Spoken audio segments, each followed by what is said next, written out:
Good afternoon, everyone, and welcome to the Beck Center for Social Impact and Innovation's inaugural Civic Tech Live series.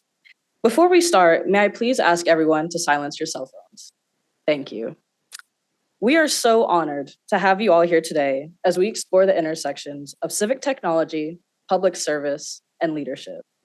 It's a privilege to gather with such a dynamic group of individuals who share a commitment to driving impact and innovation in the public sector.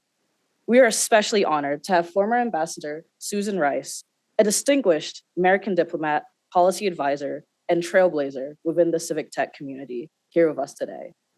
Her leadership across a range of roles has redefined how we think about public policy, diplomacy, and the role of technology in advancing equity and justice. This year is a special one for the Beck Center, as we have celebrated 10 years of impact. Over this past decade, the Beck Center has built a legacy of innovation and collaboration, equipping changemakers to use data, technology, and strategy to address some of the most pressing challenges in our society. This event is a continuation of that legacy, and it is truly inspiring to see how the Beck Center continues to bring together thought leaders and practitioners to shape the future of civic tech. My name is Jada Forbes, and I'm currently a student analyst at the Beck Center on the student engagement team. This past May, I graduated from Georgetown University's College of Arts and Science with a degree in government and a minor in African American Studies. I'm currently continuing my education here at Georgetown McDonough School of Business, where I'll be graduating again in May with a Master's of Science in Business Management. I've always been fascinated by the ways in which the public and private sectors intersect to shape our society, from local and federal governments to corporations. The Beck Center has nurtured this passion by introducing me to the world of civic technology, a space where innovative strategies and digital tools can be leveraged to transform underserved communities and create lasting social impact. As someone deeply committed to social impact and entrepreneurship, my time at the Beck Center has only solidified my desire to pursue a career that upholds these values. It is inspiring to be a part of a community that embraces innovation, equity, and service as its guiding principles. Now, it is my great honor to introduce Lynn Overman, the Executive Director of the Beck Center. Lynn's remarkable career spans roles in government, nonprofit, and civic technology spaces where she has consistently focused on fairness, equity, and justice. Before joining the Obama administration as a senior advisor on data and technology at the US Department of Commerce and as Deputy Chief Data Officer at the Department of Justice, her work has helped drive data-driven solutions to pressing social challenges from criminal justice reform to economic equity initiatives. At the Beck Center, Lynn has been instrumental in leading efforts to advance civic innovation and improve public systems to better serve people and communities. Her vision and leadership ensures that the Beck Center continues to build a legacy of impact and collaboration for the next decade and beyond. Please join me in welcoming Lynn Overman and Ambassador Rice to the stage. Thank you.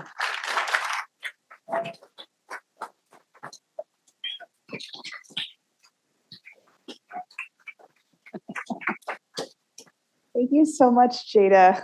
It is so wonderful to see everyone here today, and welcome to our very first Civic Tech Live event. So we launched this event specifically to bring in esteemed speakers like Susan to talk to students and members of the Georgetown community and provide insights on leadership and how we can advance civic technology and deliver services more effectively to the American public.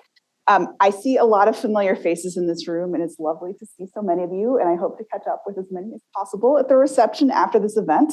But for those of you who aren't as familiar with the Beck Center, we are, as Jada mentioned, celebrating 10 years of impact.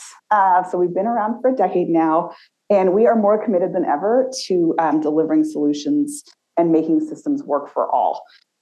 We deeply believe that data, technology, and digital services combined with policy are critical to delivering service effectively to people who need them the most.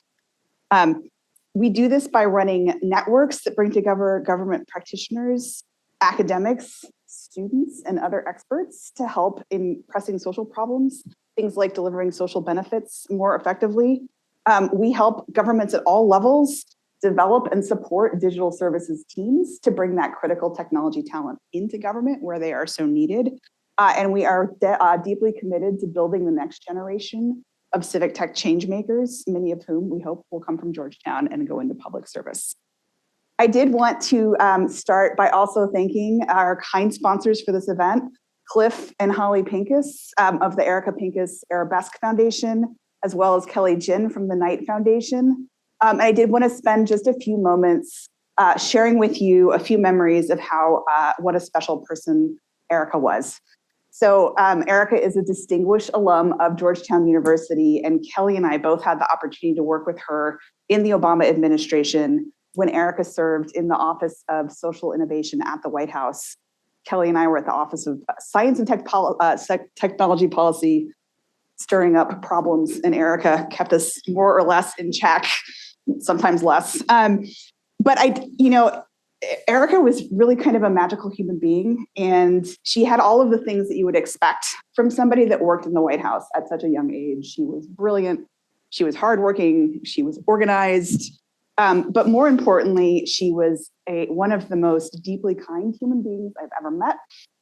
She was patient, which, we tested that on occasion, and she was wise beyond her years.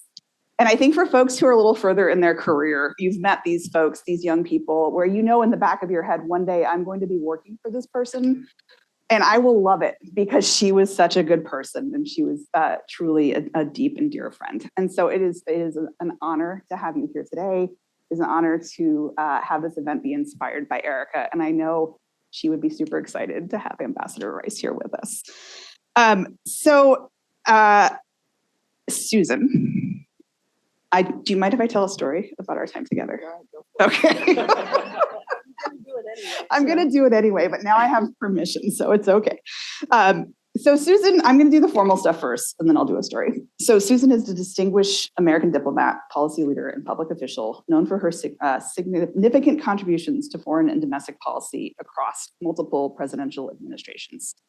So I had the opportunity to work with Susan in the Biden administration. Then I came in with the task of helping to try to figure out how to streamline asylum processing at the southern border, which, as I suspect many of you know, was a deeply challenging topic to take on in many respects.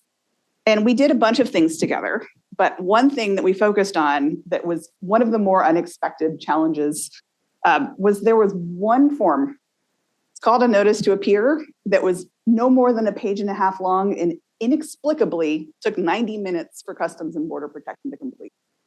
And I remember I came to Susan and I was like, this form is taking so long, it means that people can't get it done at the border, and therefore they're getting pushed into the interior, and it's setting folks back by months and sometimes years.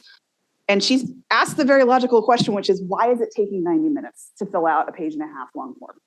And no one knew the answer to that. And so in only government fashion, we took 3 engineers from the US Digital Service and we turned them loose on this project. It took them 9 months to understand why this form was taking so long. And at the very end of my stint with Susan, they had put together this very complicated acronym-filled slide deck to do a presentation. And before the presentation happens, I get the dreaded phone call from Susan's assistant. Susan's on the phone and she's got questions. Now, at this point, I had another job. I felt like I was going to be okay, but honestly, it was probably one of the more terrifying moments in my career. And I thought, oh God. And Susan's like, what is this? So I gave you a quick explanation. She's like, what do you need from me? And I told her what we needed from her. And then I got on with the team. I was like, guys, we're going to have to cut like 15 slides out of this presentation because we just need to get to the meat of it really quickly. But I was like, I promise you, once we get into this, she's going to love this. And we did. And I will never forget, we got to the slide where they had finally unearthed, they had mapped the process flow of this document. And they had figured out why it took 90 minutes. And it literally, I mean, I wish I still had this slide. It looked like somebody took a plate of spaghetti and threw it onto a piece of paper. And I'll never forget Susan's reaction. She said, this is insane. She may have used some other words. Some more colorful words. She said, nobody would ever start and design this process. And I feel like that is the perfect encapsulation of what so much of us do in government, whether it's technologists or engineers or policy people, is try to figure out why things have become so complex and figure out how to unstick them. And I'm not going to give away the ending to this story because it's going to come up in our conversation. But I think that moment of it just really captured to me so much of government service, which was why is it so hard? And how important it is to bring the people in who will do that basically archaeological expedition to find the answer so that we can help people get the services that they need much more quickly than they would have otherwise. So it is an honor to be here with you in this somewhat critical time in our nation. I do want to start with just a question that I think the students here may appreciate. You've held a number of high-level positions in government, including National Security Advisor, U.S. Ambassador to the United Nations, and most recently as the Director of the White House Policy Council. Domestic Policy Council. They should have put you in charge of the White House Policy Council. We would have gotten a lot done if that existed. We'll do that next time. I'm taking them in order. Can you tell us what has motivated you to spend so much of your career in public service? Well, first of all, good afternoon, everyone. Thank you so much for being here. Thank you for the opportunity to honor Erica. It's really special. I grew up here in Washington, D.C. I was born and raised in D.C. and was steeped in government and public service. I had parents who in different ways were either directly or indirectly involved in government. I went to high school, elementary and high school with kids whose parents were in Congress or were ambassadors or whatever. And so when I was in high school, I was lucky enough to get to spend my summers working on Capitol Hill. So this really kind of was in my water, maybe even in my blood. And I didn't know when I finished school quite how I might want to serve. At one point, I thought perhaps I might want to run for elected office. But being born and raised here in Washington, D.C., where we have no voting representation and we have very tenuous home rule, which may soon get challenged, it wasn't a place where elected office was that feasible. And yet, I got the chance early-ish in my career at the age of 28. I won't go through the whole story, but I got the opportunity to join the Clinton administration at the very start at the White House National Security Council as a director on the NSC staff. That's sort of the mid-level policy layer of the NSC, and sort of where the hard work gets done. And I was lucky to have the portfolio responsible for the United Nations and for peacekeeping at a time, this is 1993, when peacekeeping was exploding and we were dealing with very difficult challenges in places like Bosnia and Cambodia and Somalia and Rwanda and Haiti. So that was my first introduction to government. And then during the course of the Clinton administration, one opportunity led to another. After 2 years at the NSC, was asked to run the Africa office at the NSC. And then in President Clinton's second term, I was named the Assistant Secretary of State for African Affairs. I was only 32 at the time, and I just had our first child. And I was taking over a bureau that had 48 embassies and 5,000 personnel around Africa. And it was a big challenge for a relatively young and inexperienced person. But what kept me coming back and back was really several things. First of all, the opportunity to have impact. I mean, with no disrespect to members of Congress, being an Assistant Secretary of State, I had more ability to impact what was U.S. policy and the outcomes on the African continent than I would have had if I were chair of the Africa subcommittee in the House or the Senate. And before I would be the chair of a subcommittee, I would have had to have served, quite some time. And then when you think about, where the real power is, it's in the power of the purse.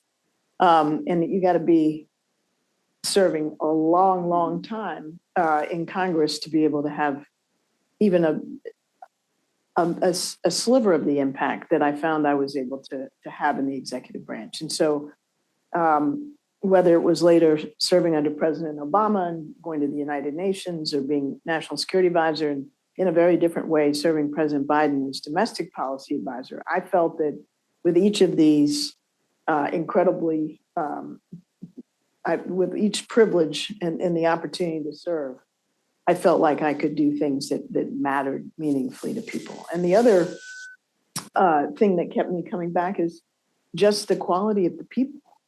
I got to work with some of the smartest, most dedicated, hardworking, selfless, fun people that I've ever worked with. And many, many of them have become, to this day, my closest friends, going back to early in the Clinton administration and at every stage thereafter. And a lot of these colleagues I've got the opportunity to work with in multiple jobs and in repeat. We have a lot of repeat offenders who keep coming back to serve together. And so that they're family, and that's a lot of fun. And people who live and work here in Washington, and they understand the power as well as the utility that government can have. And there are many reasons to be frustrated, or there are many ways that it's very thankless work. But at the end of the day, I keep loving it because there's nothing that matches the opportunity to really do things that matter to people. Thank you for that. So over the course of your career in public services, what has changed the most about government service delivery? And I know this notion of delivery is still a relatively new one. I was going to say, like, if you had Guys. asked me that question 10 years ago, I wouldn't have known what you were talking about.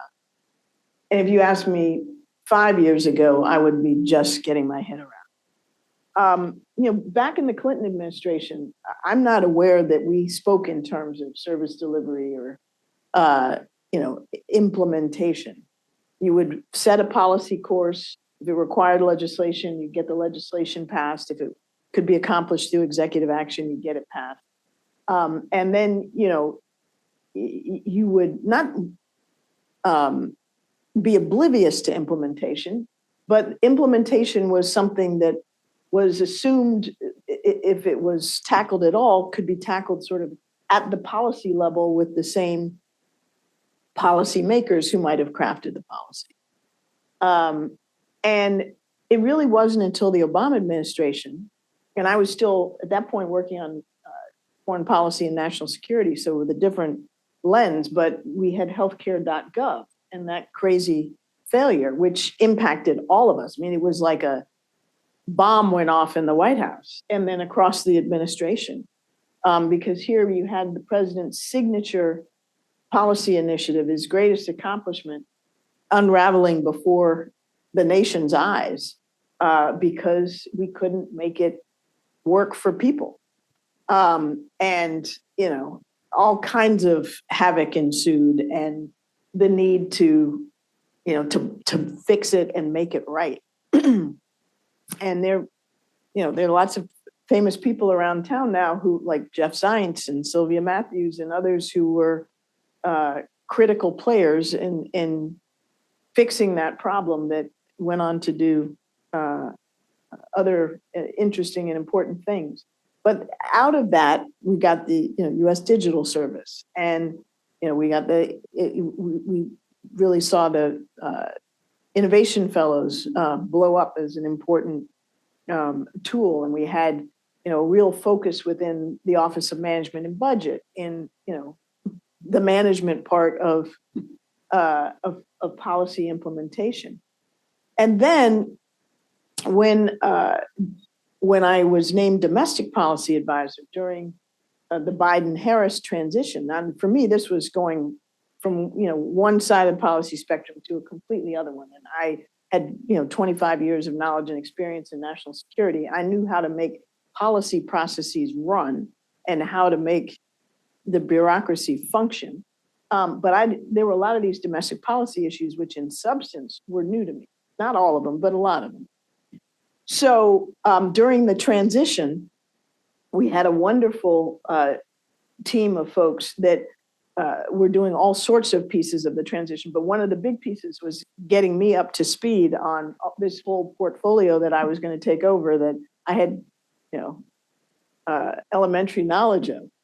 And one of the things that was recommended to me by this wonderful team that was supporting me was and this was Cecilia Munoz and Tara McGinnis.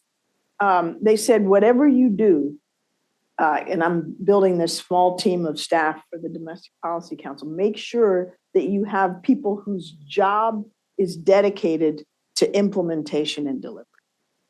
And I was enough of a blank slate at that point to say, well, that sounds reasonable. That makes sense.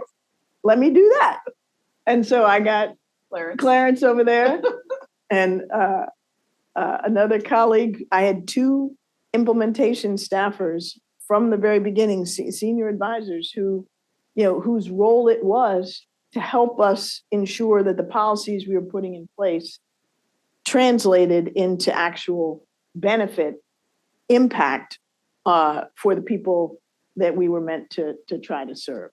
And I think the NEC had 1 person, 2, and the NSC had 1 person, but I had 2. And you mentioned my colleague Priya, we did all kinds of drug deals to figure out how to fund and support. Not literal drug not deals. Literal drug deals. Just to be clear. Figurative drug deals to get the staff.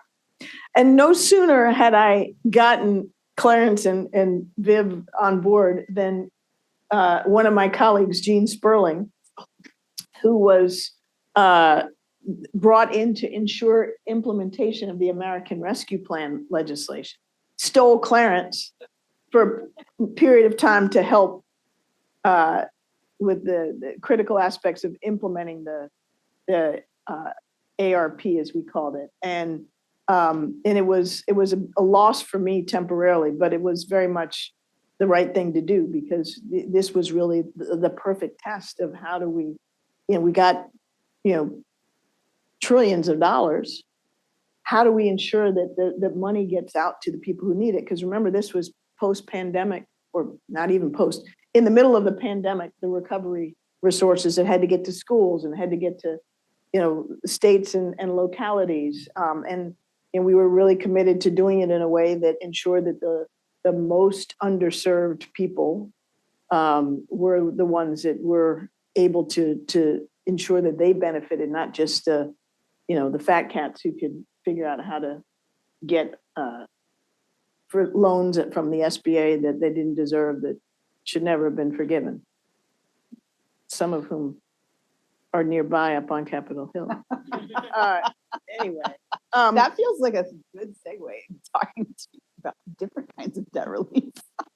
So anyway, the delivery piece was baked in, and I didn't come with these preconceived notions and resistance to doing something new because it just, I didn't have that experience. It just made good sense. And it was the best, one of the very best things that I decided and implemented during the transition. And getting to work with you, Lynn, was an extraordinary privilege. And Clarence, you're the best. And, that I would do it absolutely again and again and try to figure out how to make even more emphasis on the delivery aspect. Well, we'll come back in a White House policy advisor role for you. We're going to build a new structure and we're going to put Susan in charge. Speaking of which, so we did want to kind of do a couple of things here. One, we wanted to talk about successes because we did have a lot of successes. And I wanted to highlight a few and ask you to talk about refugee processing, to finish the story on our asylum form, and talk a little bit about student debt relief as well. To be clear, we are not here just to talk about things that went well or things where we knocked it out of the park, but also do want to talk about challenges, I think, especially for students in the room. Our successes are going to sound hard because they were, and our not successes are still things that need to be tackled, and they will also be not easy to get done. But I think it's really important as we talk about government service to talk both about victories, which are hard fought and meaningful, and also hills that we still have left to climb. So I would love for you, if you wouldn't mind, to talk a little bit about some of the delivery focused successes that we had, starting a little bit with the refugee and asylum work, and then pivoting towards student debt relief. Well, the refugee work, well, let's back up a second.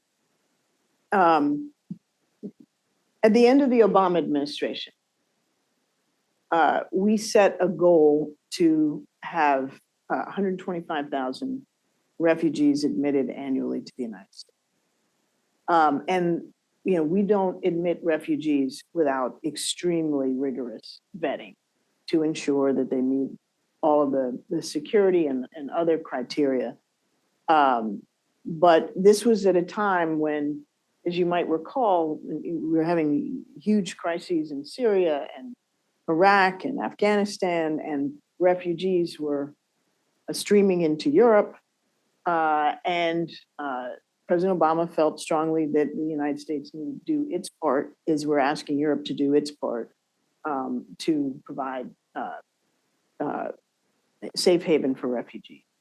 And we tried at the end of the Obama administration, we got, I think we got to 80,000 or something like that, but we weren't quite there. And then Trump came in and literally ripped up everything to do with refugee admissions. And not only did he stop processing and make it extremely difficult, but he really uprooted the infrastructure, both within the federal government and at the NGOs that are so critical to resettling refugees. So when we came back under the Biden administration, there was nothing. We had to rebuild all of that, the NGO apparatus, the federal apparatus from scratch. And then the Afghan withdrawal occurred, and the surge in Afghans who had supported and served the United States government needing access to come to the United States. And there needed to be some process of rapidly vetting these people. These were tens of thousands of people, ultimately over 100,000, who were basically either evacuating or being evacuated or fleeing. And they were all sent to Qatar, right? Or many of them to a military base in Qatar where the processing had to be established. And at the time, it was taking 2 to 5 years to process an individual refugee application. And the US Digital Service and colleagues at the NSC and elsewhere were dispatched to Doha to try to figure out how do we, shorten this process, streamline it without sacrificing the rigor of the vetting process. And the long story short is they did. They took it from 2 to 5 years down to 30 days. And that enabled, the refugee processing to restart with the confidence that we were doing it rigorously. And that learning, we were able then to translate over to global refugee processing, as well as to deal with the surge that came subsequently from Ukraine. So that was a case of solving a specific problem in a certain context, and then having the benefits widely applied. And as a result, under President Biden, correct me if I've got these numbers wrong, but when he took office, there were maybe 10,000 refugees, admitted a year, and then it's now up to 100,000. So that's a policy success. And similarly, Lynn started explaining how we had to manage the process of this form, the notice to appear. this was such a huge problem because we were, we had, people arriving at the southern border, and because the process was so screwed up, that Border Patrol would just send people into the interior without the basic documentation that is necessary for them to start their asylum application process, or frankly, even to be tracked by DHS. So, it was a humanitarian problem, it was a legal problem, and it was a security problem because people were just being passed through by Border Patrol. And so, not because they wanted to, but they just didn't have the ability to keep up. And so this work that Lynn and her team took on at our request was critical to getting a grip on that so that nobody would then leave the border without this document. We would know how to find them. They would know where they had to show up. The process could begin. The Justice Department could do its part. And, a important piece of the problem, not the problem, but an important piece of the problem was able to be addressed. And that's the good work that you did with the spaghetti to turn it into, a much more linear it went from, 90 minutes to 5 minutes, right? That's a huge change. Yeah, it was interesting. And I think for like the technologists in the room, and I think everyone who's been in government technology, there was a technology solution to this problem that would have been a far more elegant technology solution. But the reality of it was that part of the problem that why it was so convoluted was because it was different components within an agency and then dealing with another agency. And so there were multiple different components and they all had their own little technology piece of the puzzle. And I think what the team realized very smartly was that their goal was to fix the problem, not to come up with a perfect technology solution, because the perfect technology solution would not have been adopted. The agencies wouldn't have taken it. And so what they did was they understood what the agencies would take. They implemented that fix, and that's what got it down to 5 minutes. And I think that's a lesson that the technology field has learned over time, is that technology is a tool and that we should use it as a tool and we should not see it as the solution. And really focusing on what is the outcome that you're trying to achieve or what is the problem that you're trying to solve, and solving that problem as opposed to solving the problem you would prefer to solve, which would again have been a much more cognizant or clear-cut system. We also got to do some good work, I think, and this is actually one of the rare, I do want to highlight places where technology actually was a very good answer in the form of an online application. But I want to talk about kind of student debt relief approaches in the Biden administration, because I think the other key takeaway that any of us who've worked in government, whether we're policymakers or technologists, is sometimes technology isn't the solution at all. And really the consistent thread here is figuring out why whatever is not working is so hard. So I'd love for you to talk a little bit about the public student loan forgiveness program. Public service, sorry. Yeah. Which may be of interest to folks in this room. I actually took advantage of it, so I appreciate these tweaks. And then the one place where technology was in fact the solution when we got to broader student debt relief.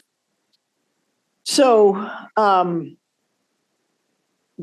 in 2007, Congress passed the Public Service Loan Forgiveness Program, which was meant to provide public servants, and broadly defined, and I'll come back to explaining who was a public servant, with the opportunity to have their student loans forgiven if they had consistently paid them for a 10-year period and were serving in public service for at least 10 years.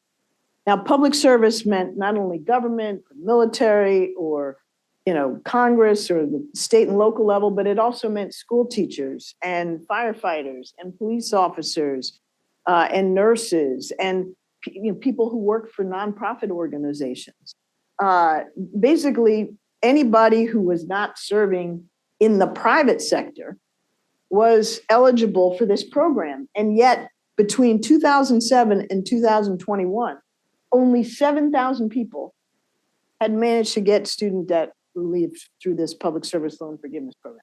And it was driving all of us crazy, not least of whom the president, who was a big champion of this program, and could not understand why every time he heard from somebody about it, it was just an impossible mess.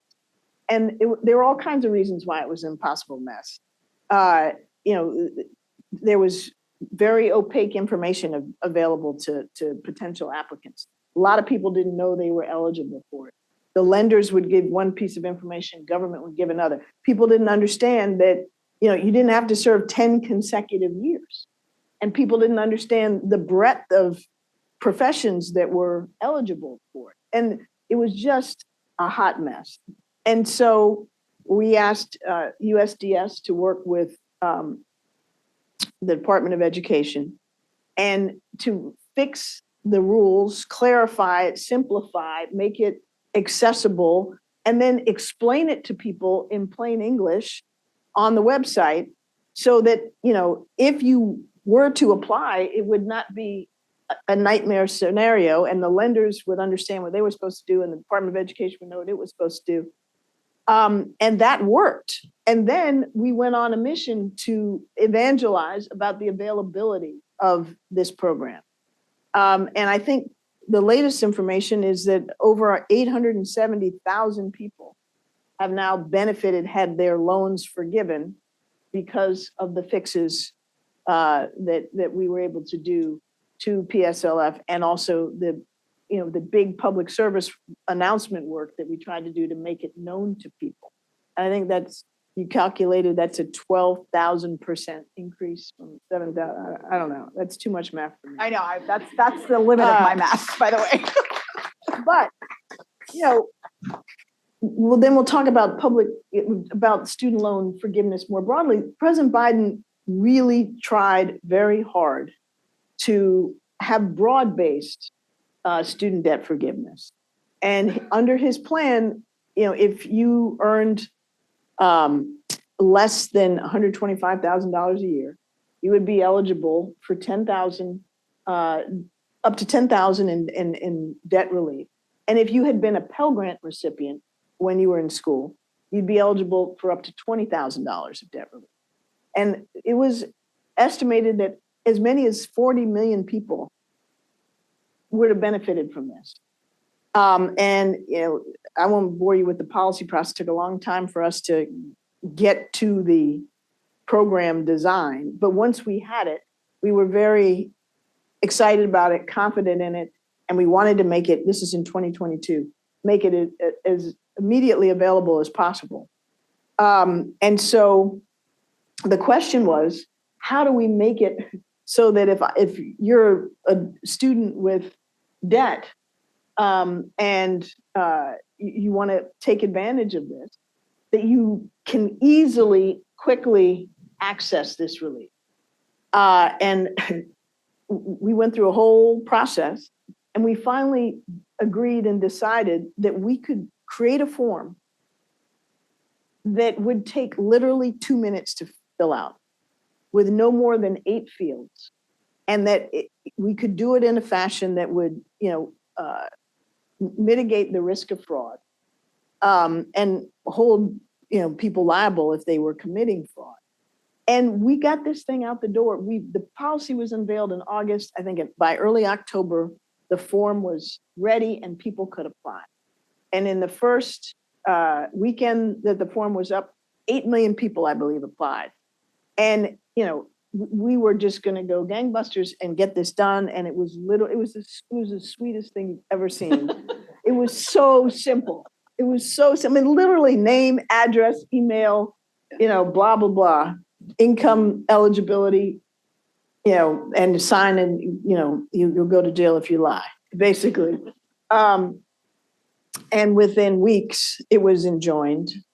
And ultimately, the argument over the debt relief program went all the way up to the Supreme Court and was struck down. And so, rather than being able to give 40 million people badly needed relief, and there's a lot of people don't understand how many people are carrying student debt who are not making lots of money, who are just, working in, middle-class jobs, or not even, maybe they didn't finish college and they still have the debt that they have to pay. I mean, it's a huge economic burden on a lot of folks, but it was struck down. Now, one thing that people don't know is that the administration, Biden-Harris administration, has nonetheless managed through other kinds of programs, including public service loan forgiveness, to provide loan forgiveness to about 5 million Americans. And the relief is worth some $175 billion. So they've done something important and meaningful, but it's far short of what could have been achieved had we had a better Supreme Court. Kind of a theme. So a couple of quick comments on that, just kind of watching that one from the sidelines. What was so interesting to me as this debate was going on about how simple we could make this form, and I think Clarence was involved in this, and we had some colleagues from USDS that were involved. The question was, how do we prevent fraud? And I know there were a lot of lawyers involved in this conversation who were very, very concerned that this simple of an application would open it up to folks asking for fraud. And I think one of the greatest things I love about digital service delivery folks is they ask questions that policy folks don't always think to ask. And the question they asked in that conversation was, what is the actual risk of fraud? Because we're not pushing money out the door. So if I fraudulently apply to forgive your loan, Susan, I'm not getting any benefit from it other than you getting your loan forgiven. And if there was any other kind of people got clever and caught fraud, there were other ways to handle that. And so the risk was so low, and the ability to catch fraud on the back end was we were pretty confident in it. And that's how there was a real fight over making it that simple. And it paid off. And I remember we got a couple of articles in the New York Times that talked about how easy this form was. And I think we had a few articles in the Biden-Harris administration that talked about government actually delivering for folks. And this is probably mildly inappropriate, but my favorite review of this form was, it was so easy, I completed it on the toilet. And it's probably not the bar we want to use for government service delivery, but it's, a compelling example of how when you get things done quickly, people notice it. But I do want to talk about, as I mentioned, I do want to pivot now. That's a kind of a good thing. Sometimes you can do all of the right things in government and tackle the right problems, and this still doesn't work. So before we go into our happy hour, would love to talk to you or have you talk through a little bit of the places where you felt, where you saw an opportunity for better service delivery that we weren't able to tackle. Yeah, and this is one that Clarence and I and others worked a lot on. We realized with the unprecedented resources that we had with the American Rescue Plan, the bipartisan infrastructure law, the Inflation Reduction Act, that states and localities, and especially low capacity localities, had the opportunity in theory to bring in resources that they might badly need to help them meet their particular local needs, whether it was for high-speed broadband or getting lead out of pipes or building a modern water system or implementing green technology, whatever it was, or whatever the strategic objectives of a given locality was or is, the complexity and the difficulty of, let's just take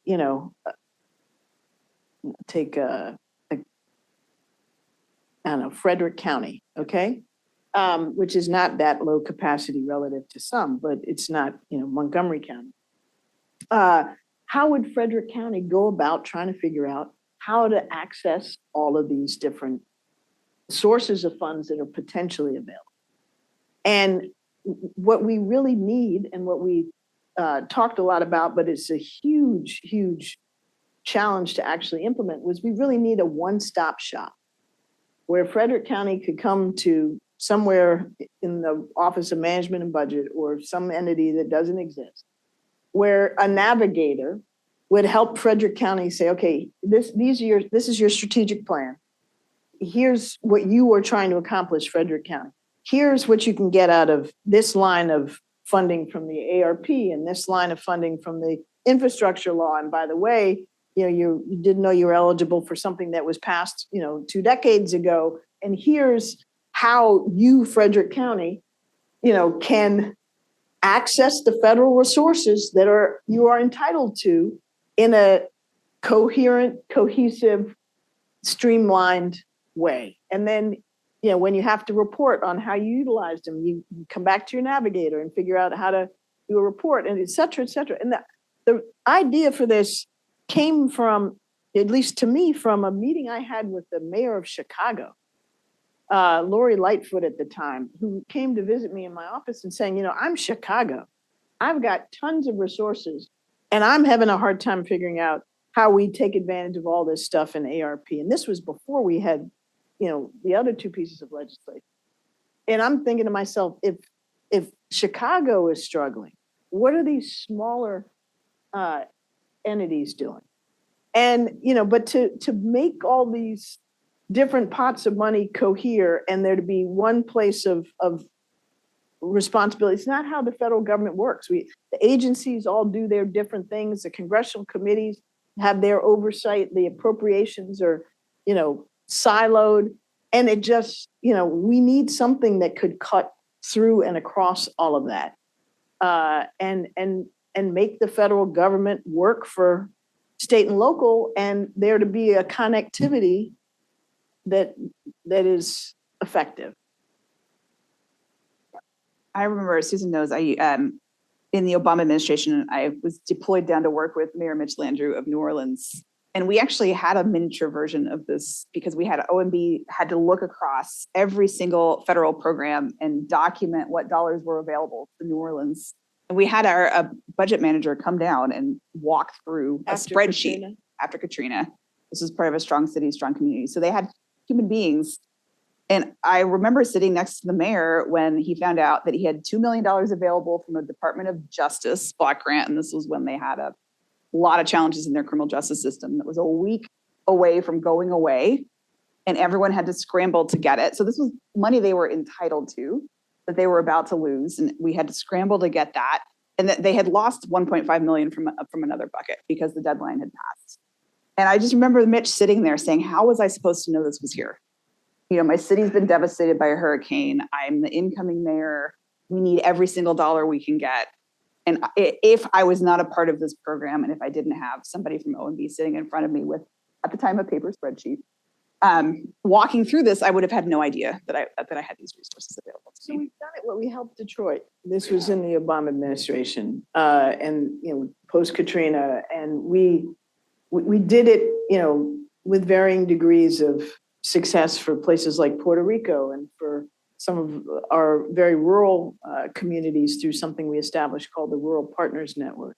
But in the aggregate and the big scheme, we haven't gotten there. Yeah. Well, and I will say, as somebody who I also have no plans to run for office, being a DC native and resident myself, there is, I think, one of the things that I learned that was most surprising when I got to the federal government was how much money exists that does not have to go through Congress. It's just in agencies, and they are not anywhere near as effective as they need to be at getting it out the door. And so I think we've talked a lot about a little bit more specific projects and programs where digital services skills can be so helpful. But imagine if there was a new digital services team, perhaps to support the White House, the new White House office we're going to stand up at some point.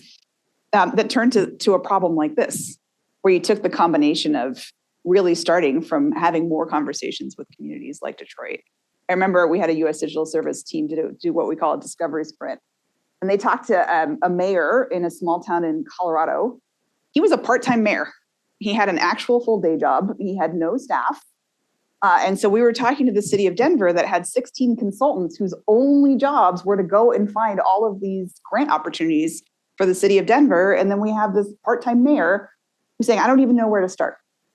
And if I did know where to start, the applications are so long and they're so hard, I couldn't do it. And so the burden of applying for this money is actually harder than actually just getting the money. And that feels like a problem that absolutely can and should get solved. You would hope. I mean, just making it possible for the average individual to be able to benefit in a streamlined way for the services that they might need, whether it's, food stamps or Head Start or WIC or whatever it is. Like it shouldn't mean you have to go individually apply every time for every child or for every, member of the family. There should be a much more efficient way for people, broadband, stipend that we gave out, for families. There are all kinds of things. It should not be that hard. Somebody ought to be able to walk into an office where somebody asks you a bunch of questions, figures out who you are, what you need, and then, like a concierge, it's provided once through one process, and without the complicated forms. This is a shameless opportunity to promote FormFest, which is good. Our digital, we have on December 4th, we have more than 2,000 participants from governments all over the world who are coming together to literally talk about how do we make forms easier for people to use. Because and sometimes it is that simple. The form is the front door into the services that people need. And when we make the forms impossible or we make it really hard to share the information, folks are foregoing services. And I will say we have a new project at the Beck Center that I shared with the ambassador, our colleague Maya Meckenbauer, who just joined from US Digital Service, is working on a project to try to figure out if we can deliver wraparound services like WIC, like SNAP, like TANF, other benefits to mothers, especially teen mothers, when they're in the hospital. And they actually went to Canada. Have an emotional support Canadian in the room here. When you have a baby in Canada, they just sign you up. You walk out the door with your baby and you have benefits. And it's something that maybe we should try. And I do think I want to close because I'm noticing our timer here, which is a little intimidating. And I know Jessica's back here going to yell at us. Those are the kinds of things that, as we look ahead over the next 4 years, we will not be doing these things in the federal government. But I would love to talk a little bit about opportunities that you may see to pilot some new initiatives at the state and local level that we could then take up next time when we need to rebuild. Well, I think, my bias is on display. I think that the next 4 years will not be a hospitable time for the kind of work we've been talking about, to put it politely. But I do think, as you suggested, that there is a lot of scope at the state and local level to pilot the kinds of one-stop shops or concierge services for individuals and families that we can test and figure out how to, operationalize in an effective way. That could then subsequently be models for similar efforts at the federal level. And you look at what Governor Moore, for example, is doing in Maryland. We're doing a lot on child poverty, on paid leave, on a bunch of things that could be perfected is the wrong word, but made to work effectively at the state level, that then might be replicable in other states, but then ultimately potentially at a national level, or at least lessons translated from that being applied. And it's a good way to ensure that the kinds of skills and tools that we have seen deliver the kinds of benefits that we've discussed at the federal level can be sustained and improved, and then subsequently be re-imported into the federal government. Questions or no? Okay. I think we're gonna ask a couple of quick questions before we wrap up here. Hi, thank you so much for speaking with us today. It's been super interesting. My name is Claire Stowe. I'm currently a first-year law student at Georgetown Law and also a former student analyst at the Beck Center. My question for you is, as a student who wants to pursue a career in public service and government, what are some critical skills or mindsets that either you've cultivated or you've seen others cultivate that lead to success in this field? In terms of skills, I would say, very important to have a clear analytical mind, and, approach the work from a problem-solving perspective. So you need a certain, mindset and brain. But the other skills that are really important are communication skills. Being able to write clearly, persuasively, succinctly, with proper punctuation and grammar is really circle your grammatical mistakes. Well, look, my view is simple. If I'm sending a piece of paper to the president with my name on it, and you drafted as a staffer, it better be literate and grammatical and well-crafted. Because, the president of the United States deserves no less. And frankly, I do too, as the domestic policy advisor or the national security advisor or whatever it is. So it's distressing and even shocking to me how few young people who are graduating from great universities are really good communicators in writing. And that is a critical skill because the currency is still paper, even if you're reading it on a screen. And then oral communication skills. You've got to be able to brief a boss or a set of colleagues in a clear and coherent way. You have to be succinct. You have to be to the point. You have to also be persuasive. You got to be able to, answer second and third order questions. So those communication skills are vitally important. Having some technology skills, having quantitative skills, all of that's helpful, but nothing more important than the communication skills. Then secondly, you really need to be a team player because government is a team sport. It's not an individual sport. And if you're all about yourself and, power and glory, and moving as quickly as possible to the next rung because you don't need to learn anything because you know everything because you've mastered it all, and you've done that in the first 6 months, you're not going to succeed. I hire very carefully. I interview everybody I hire. I insist on a writing sample from everybody I hire. And I have a no assholes policy. I don't want you anywhere near my team if you are not collaborative, if you're not selfless, if you're not a team player. And it will become obvious very quickly if I made a mistake. I see more than I'd like to see now of young people who are super impatient to be the boss and don't really show a respect for the job or the people around them or the people who've been doing the job for much longer than they have.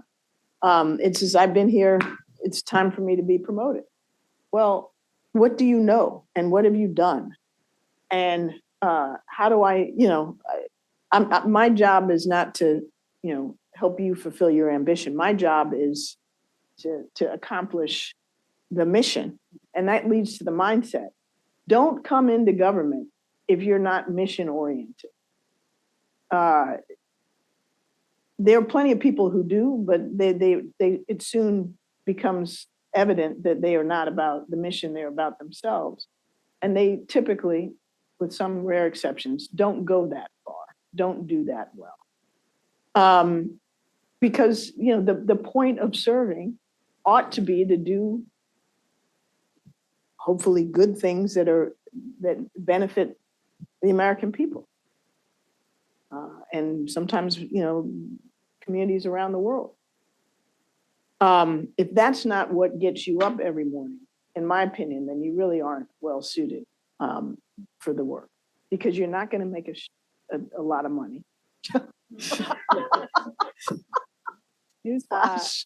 And it may take a while before you can see the fruits of your labor.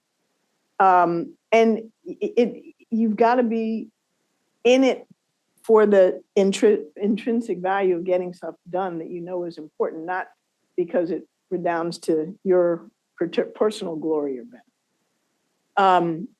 So that's the mindset that I think is super. All right. Well, with that, I do want to just thank everyone for coming. I do to emphasize what Susan said, especially on the money part. I'm just kidding. Which is why the public service loan forgiveness was so important to so many people. It is by far, I keep going back to government. I'm a serial public servant. Every time I leave, I say, that's it, I'm done. And then I always go back, because it is the best job you will ever have for all of the reasons that Susan says. And I have to say that Susan was both the best and the most terrifying boss that I've ever had. By far, because she demanded excellence every single day, and we delivered it, but it was very nerve-wracking to get those phone calls of what is this that I just got? But we got stuff done. And there really is nothing more powerful than getting things done with people you respect and love. And I wish all of you have those experiences in your career. So I do want to thank everyone for showing up today. I think this time in particular, it's really important that we all figure out how we can collaborate and work together to solve hard problems at any level of government, because there's going to be a lot of need, and there has been a lot of need that has gone unmet. So please stay connected with the Beck Center. We are going to continue this series with a future speaker. It's going to be hard to top Susan, obviously. And I do welcome everyone to stay and network. We have a lovely reception just next door. And Susan will be with us for a few minutes before we lose her, if you want any more candid suggestions or advice. So thank you all so much. And please join me in thanking